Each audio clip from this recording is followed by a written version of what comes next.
So there's a statistic, ladies and gentlemen, there's a statistic that inasema most men in prison are there because of women related issues. So sahi unaweza niita misogynist, unaweza niita whatever you call people who are against women. But here we're just stating facts today. Most men in prison are there because of women. In one way or another, they are there because of a woman. Yeah. So you have to take care of yourself every time you're dealing with women or a woman. You must be very careful because their story changes all the time. But there's a proverb of Kikuyu that says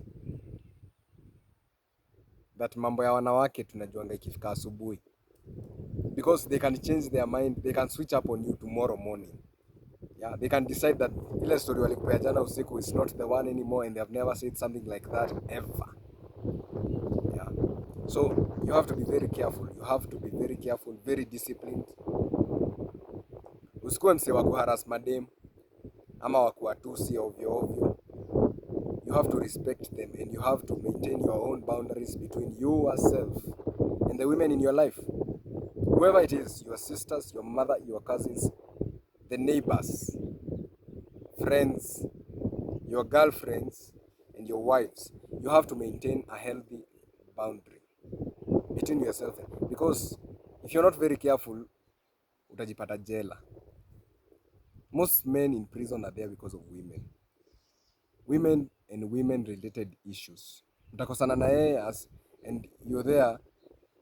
Now you're pleading guilty or innocent to a guilty or not guilty to a defilement charge, just because you didn't pay attention. You didn't pay attention to what ulifaa ujue wakati wa kujitoa in that mix, in the surrounding of that woman. Yeah?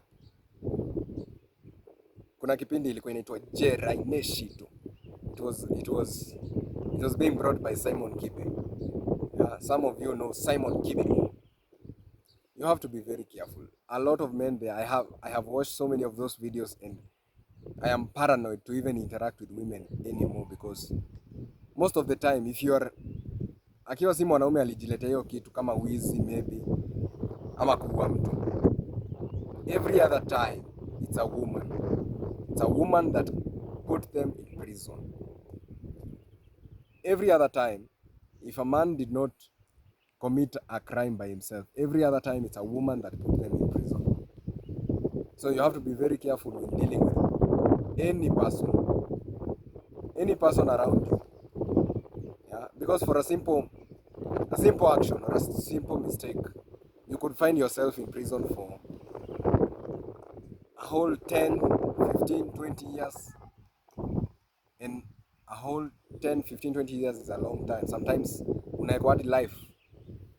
Yeah? Kuna mwingine nilisikia alikuwa amefungwa hadi life plus 10 more years. Like hadi akikufa, he will be in prison for 10. Akifufuka, he will be in prison for 10 more years. Can you imagine that? The law is crazy. So you need to be very careful. You need to be very careful about how you deal with people around you, how you conduct yourself, how you behave.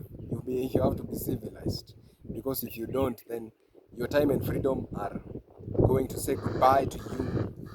They're going to say goodbye mister, and you're going to be waking at a certain time, sleeping at a certain time for the next 20 years, being told what to do, like you're not a full grown man who should be deciding what they want to do with their time. Take care of yourselves. Usiwache emotions zikuweke jela because you are in a grudge with a woman. You're going to pour acid on a woman's face because she ate your money. Be careful, man. Be wise. Be very wise, because you only have one life. And if in that one life you're going to be in prison for 30 years, then you can see how bad maisha yako iko. You can see how bad your life is going to be. Yeah. It's very serious. It's happening out here. Maybe it's not happened to anyone you know, Take care, guys. I love you.